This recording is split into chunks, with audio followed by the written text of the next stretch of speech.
दुख जीवन का एक अनिवार्य हिस्सा है। यह हमारे जीवन में उतार चढ़ाव लाता है। हर कोई अपने जीवन में किसी न किसी रूप में दुख का अनुभव करता है। दुख हमें अंदर तक हिला देता है, लेकिन यह याद रखना महत्वपूर्ण है कि दुख हमेशा के लिए नहीं रहता। जैसे मौसम बदलता है, वैसे ही दुख भी आता है और जाता है।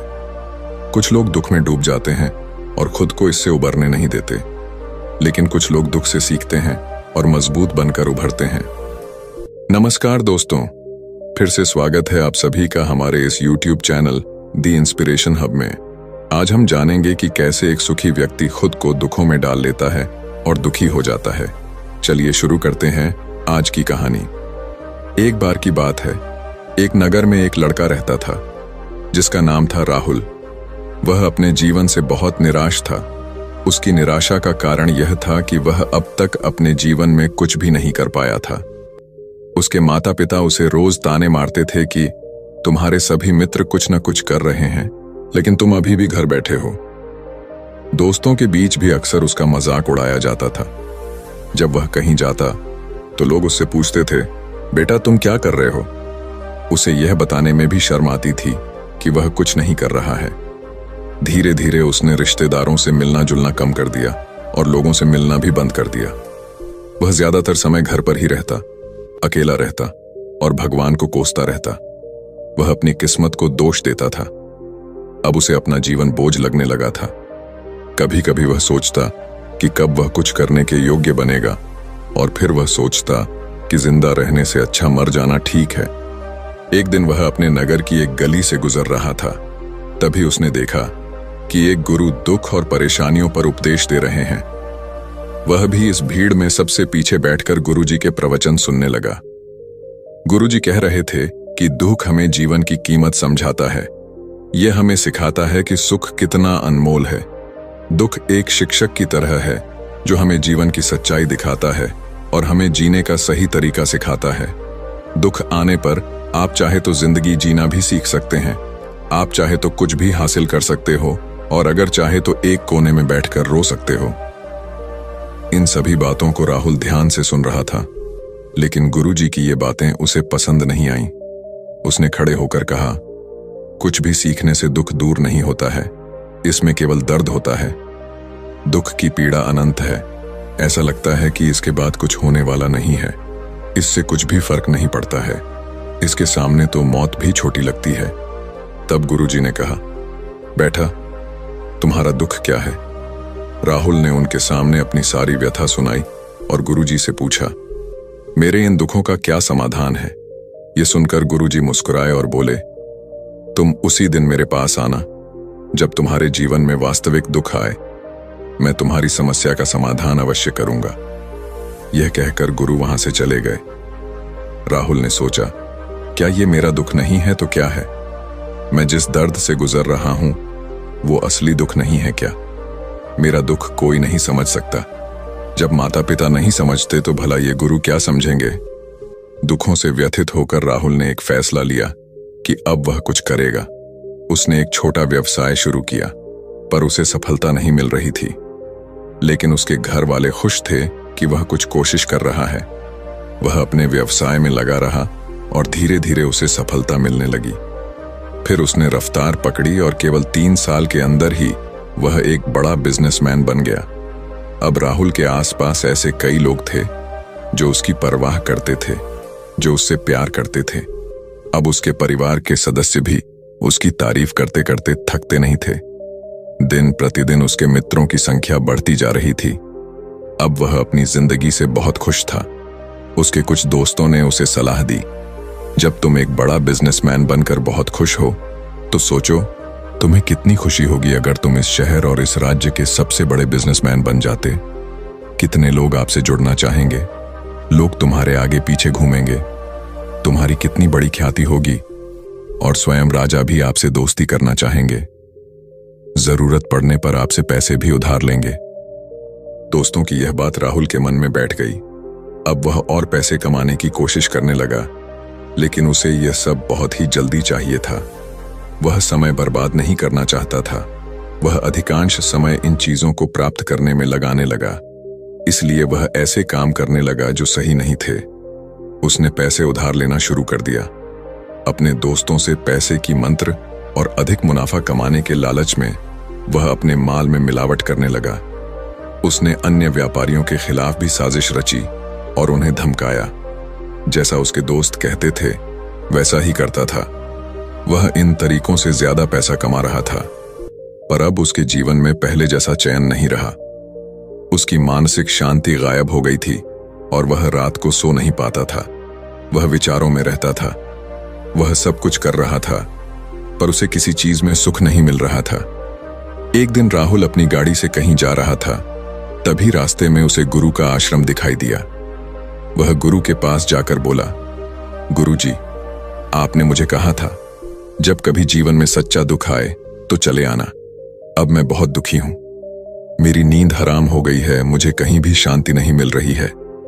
इस प्रकार राहुल ने अपनी सारी समस्याएं गुरुजी को बताईं। गुरु ने कहा, जब तुम पहली बार मुझे मिलने आए थे तब भी तुम किसी दुख में थे। तुमने उस दर्द से क्या सीखा? राहुल ने कहा, सिर्फ सोने और चिंता करने से कुछ नहीं होता। अपनी दृष्टि को सच करने के लिए मेहनत भी जरूरी है, और सिर्फ मेहनत करने से भी कुछ नहीं होता, परिणाम भी मिलना चाहिए। जब आपको लगे कि आपका लक्ष्य हासिल नहीं होने वाला है, तब राह में चाहे कितनी भी मुश्किलें आएं, मन कितना भी निराश क्यों ना हो, खुद पर आत्मविश्वास करना चाहिए कि मैं जो भी कर रहा हूं उसमें अवश्य सफल होऊंगा। लोग केवल सफल लोगों का सम्मान करते हैं। कोई कितना भी अच्छा क्यों ना हो, वह हमेशा लोगों की नजरों में बोझ बना रहता है। यह सब सुनकर गुरु मुस्कुराए और बोले, यह वास्तव में दुख नहीं है। जब तुम्हारे जीवन में वास्तविक दुख आए तब मेरे पास आना, मैं उसे ठीक कर दूंगा। राहुल ने जाते समय गुरु को सोने के सिक्कों से भरा घड़ा भेंट किया। घड़ा देखकर गुरु ने कहा, यह मेरे किसी काम का नहीं है, इसे पेड़ के नीचे गड्ढा खोदकर गाड़ दो। राहुल ने घड़े को पेड़ के नीचे दबा दिया। जैसा कि गुरु ने बताया उसने वैसा ही किया और वहां से चला गया। कुछ दिनों तक उसका कारोबार ठीक चल रहा था, लेकिन व्यापार के गलत तरीकों के कारण धीरे धीरे उसे व्यापार में घाटा होने लगा। उसकी सारी दौलत धीरे धीरे खत्म होने लगी और एक दिन ऐसा भी आया जब उसके पास कुछ भी नहीं बचा और उस पर कर्ज का बोझ चढ़ गया। परंतु वह निश्चित था, क्योंकि उसने सारा कर्ज अपने दोस्तों से लिया था। उसने सोचा था कि उसके दोस्त बुरे वक्त में उसके साथ खड़े रहेंगे, लेकिन ऐसा कुछ नहीं हुआ। जैसे ही बुरा वक्त आया, दोस्त पहले उससे कर्ज मांगने लगे। अगर उसने कर्ज नहीं लौटाया तो उन्होंने उसे जान से मारने की धमकी भी दी। उसके सभी शुभचिंतक और प्रियजन उससे दूर हो गए। उसके दोस्त जो उसके साथ मस्ती किया करते थे, अब उससे दूर भाग रहे थे।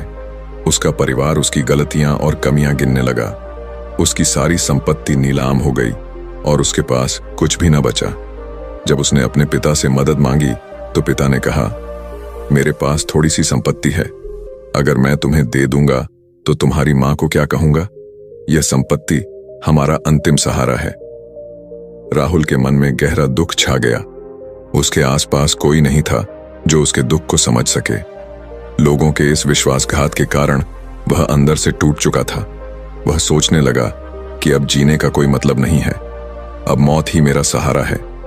वह आत्महत्या करने के लिए पहाड़ी पर जा रहा था। तब उसे याद आया कि गुरु ने उससे कहा था, जब तुम्हारे जीवन में वास्तविक दुख हो तब मेरे पास आना। राहुल गुरु के पास गया और अपनी सारी व्यथा सुनाई। आंखों में आंसू लिए उसने कहा, गुरुदेव, मेरे दुख का निवारण कीजिए।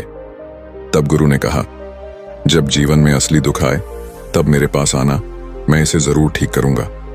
पहले आप मुझे बताओ कि आपने अपने दुख से क्या सीखा? राहुल ने कहा, मैंने यह सीखा कि जो लोग हमारे जीवन में आते हैं वे हमारी सफलता और प्रगति के कारण हमें धोखा जरूर देंगे, क्योंकि बुरे समय में वे हमारे साथ नहीं खड़े होंगे। वे अच्छे समय में ही हमारा फायदा उठाएंगे और बुरे समय में हमें छोड़ देंगे। उन लोगों पर ही भरोसा करें जो हमारे बुरे समय में हमारे साथ खड़े रहते हैं, लेकिन ऐसे लोग बहुत कम होते हैं। जिनके पास हैं उन्हें उनकी सराहना करनी चाहिए, उनका अपमान नहीं करना चाहिए। कभी भी किसी के खिलाफ साजिश नहीं रचनी चाहिए। अपना काम ईमानदारी और धैर्य से करें और कभी लालची न बने। अपने सारे दुख, दर्द और अनुभव बयान करने के बाद राहुल गुरुजी के सामने आंखों में आंसू लिए बैठ गया। कुछ देर बाद गुरुजी उठे और पेड़ के नीचे गड्ढा खोदा और वह घड़ा निकाला जो सोने के सिक्कों से भरा हुआ था। उन्होंने सबल को देकर कहा, मेरे पास तब आना जब तुम्हारे जीवन में वास्तविक दुख हो। राहुल ने अपने गुरु को धन्यवाद दिया और उन्हें प्रणाम करके चला गया। उसने पैसों से एक छोटा सा व्यवसाय शुरू किया। अब वह छोटा व्यापारी बनकर भी खुश था। उसने पूरी लगन और ईमानदारी से कारोबार किया और जल्द ही वह अपने शहर का एक बड़ा व्यापारी बन गया। उसका जीवन सुख सुविधाओं से भरा हुआ था, लेकिन जीवन में दुख कभी भी आ सकता है। राहुल के जीवन में भी दुख आया। उसके माता पिता की मृत्यु हो गई। वे दोनों एक ही दिन मर गए। राहुल अपने माता पिता से बहुत प्यार करता था, इसलिए उनके निधन से उसे गहरा सदमा लगा। उसने अपने माता पिता का अंतिम संस्कार किया। शव जलते हुए देखा तो उसका मन बेचैन हो उठा। उसके मन में कई सवाल उठने लगे। वह घर वापस आ गया। उसने अपने माता पिता के घर और संपत्ति को देखा, जिसके लिए उसके पिता हमेशा लड़ते रहे। आज वह खाली पड़ा है। जिन्होंने इसकी देखभाल की, इसके लिए प्यार किया, वे इस दुनिया से चले गए। उसके पिता ने जो कुछ कमाया वह सब यहीं रह गया। एक दिन पहले तक उसके पिता मारपीट करते थे किसी के साथ अपनी संपत्ति के लिए। आज वे खुद इस दुनिया से चले गए। उसका मन ऐसे अनेक विचारों में भटक रहा था। वह अंदर से अकेला और डरा हुआ महसूस कर रहा था। वह खाली महसूस कर रहा था। उसे लगा कि कुछ तो है, परंतु वह समझ नहीं सका। इसलिए वह गुरु के पास गया। उसे देखकर गुरु ने कहा, क्या जीवन में कोई दुख है? राहुल ने कहा, वैसे तो जीवन में कोई दुख नहीं है, सब कुछ अच्छा चल रहा है, लेकिन आज मेरे माता पिता का देहांत हो गया है। मैं इस घटना से बेहद दुखी और परेशान हूं। गुरु ने कहा, इसमें दुखी होने की क्या बात है? एक दिन सबको मरना है। मुझे भी मरना है, तुझे भी मरना है। शायद तुम कल ही मर जाओ या आज भी मर सकते हो। राहुल ने कहा, क्या कह रहे हो गुरुजी? मैं भी मर जाऊंगा, लेकिन मैं अभी जवान हूं। गुरु ने कहा, सभी इस भ्रम में जी रहे हैं कि मृत्यु केवल बूढ़ों को आती है, लेकिन ऐसा नहीं है। जवान भी मर जाते हैं, बच्चे भी मर जाते हैं। मौत का उम्र से कोई लेना देना नहीं है। यह सभी को प्रभावित करती है। गुरु की यह बातें सबल के मन में बैठ गईं और वह चुपचाप चला गया, लेकिन उसका मन अभी भी बेचैन था। वह खाली महसूस कर रहा था। वह सारा दिन अपने भीतर ही सोचता रहता कि वह कौन है, वह इस दुनिया में क्यों आया है, इस जीवन का लक्ष्य क्या है। ऐसे कई सवाल उसके दिमाग में लगातार उठ रहे थे, लेकिन उन्हें अपने किसी भी सवाल का जवाब नहीं मिल रहा था और उसका दुख दिन दिन बढ़ता ही जा रहा था। कुछ दिन बाद वह फिर से गुरु के पास पहुंचा और बोला, हे गुरुदेव, मैं बहुत दुखी हूं, क्योंकि मैं यह नहीं जान पा रहा हूं कि मैं कौन हूं और मैं इस दुनिया में क्यों आया हूं। यह सुनकर गुरु मुस्कुराए और बोले, आज आपके जीवन में पहली बार सच्चा दुख उत्पन्न हुआ है। यह वास्तव में दुख कहलाने लायक है। हम नहीं जानते कि हम कौन हैं और हम क्यों आए हैं। राहुल ने अपने गुरु से कहा कि उसकी दुर्दशा दूर करें। गुरु ने कहा, हम सभी इंसान हैं, जीवन भर संग्रह करते रहते हैं। राहुल ने कहा, कोई भी इंसान अपने साथ कुछ भी नहीं ले जा सकता, वह सिर्फ अकेला ही जाता है। मेरे माता पिता भी अपने साथ कुछ भी लेकर नहीं गए। धन, संपत्ति, वैभव सब कुछ यहां पर छोड़कर गए। गुरु ने कहा, अब मेरी बात ध्यान से सुनो। इस संसार में हमें जो संग्रह करना चाहिए वह हम नहीं करते, बल्कि चीजें हमारे सामने होती हैं, लेकिन हम उन्हें देखने की कोशिश नहीं करते। हमें इस दुनिया में जो कुछ भी इकट्ठा करना है वह हम खुद हैं। हमें खुद को जुटाना होगा ताकि जब हम मरें तो हम एकजुट हो सकें और खुद को पहचानने में सक्षम हो सकें। हम अंदर बैठे हुए हैं। हम प्यार, नफरत, गुस्सा, ईर्ष्या में बैठे हुए हैं। कर्तव्य, धन, स्थिति, प्रतिष्ठा, सम्मान, पहचान, धर्म, जाति, सैकड़ों हजारों ऐसी चीजों और इच्छाओं में हम विभाजित हैं और टुकड़ों में जीवन जी रहे हैं। इस विभाजन के कारण हमारी चेतना कभी एक नहीं हो सकती। हमारी चेतना की शक्ति बिखरी हुई है, इसलिए हमारे पास इतना समय नहीं है, इतनी ऊर्जा नहीं है कि हम मर सकते हैं और अपने भीतर देख सकते हैं। वास्तव में धन, सम्मान और सुविधाओं के अभाव को लोग दुख समझते हैं और जीवन भर के लिए इसे दुख का कारण बताते रहते हैं और समाधान खोजने का प्रयास करते रहते हैं। उन्हें अपना समाधान कभी नहीं मिलेगा, क्योंकि जिसे लोग दुख कहते हैं वह वास्तविक दुख नहीं है। यह सिर्फ एक आदमी की इच्छा है, उसकी इच्छा कभी पूरी नहीं होती। इसीलिए व्यक्ति को कभी उनके प्रश्नों का समाधान नहीं मिलता। इसलिए इन सबसे परे यदि आप अपने दुखों का परम समाधान चाहते हैं तो सबसे पहले खुद को समेटना होगा। इस दुनिया से अपनी ऊर्जा वापस ले लो और इकट्ठा करो। अपने आप पर ध्यान केंद्रित करो, स्वयं पर ध्यान दो। अपने मृत्यु से पहले अपने आप को जानने की कोशिश करो, बिखरो मत। राहुल ने कहा, गुरुजी, क्या हमें संसार को छोड़ देना चाहिए? हमारी सभी इच्छाओं को मार देना चाहिए? किसी से प्रेम नहीं करना चाहिए? धन संग्रह नहीं करना चाहिए? सम्मान की आशा छोड़ देनी चाहिए? गुरु ने कहा, भावनाओं और इच्छाओं से बिखरे हुए मनुष्य में से बाहर निकल आओ। जैसे कोई पत्थर पहाड़ से अलग होकर गिरता है। जब वह गिरता है तो पर्वत का कोई नियंत्रण नहीं होता, सिवाय देखने या परेशान होने के। ठीक वैसे ही बिखरे हुए मनुष्य की इच्छाएं बेकाबू और दर्दनाक होती हैं।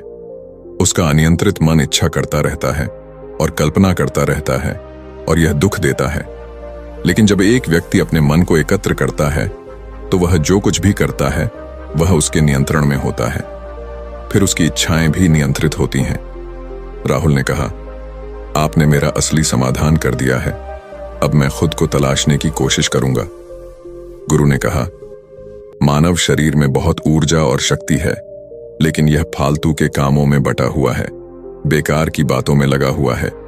यह एक बहुत ही शक्तिशाली मशीन की तरह है, और वह बिना सोच समझे अपनी शक्ति बर्बाद कर रहा है, बिना किसी नियंत्रण के। इसीलिए इस शक्ति पर ध्यान दें, अपनी चेतना को इकट्ठा करें।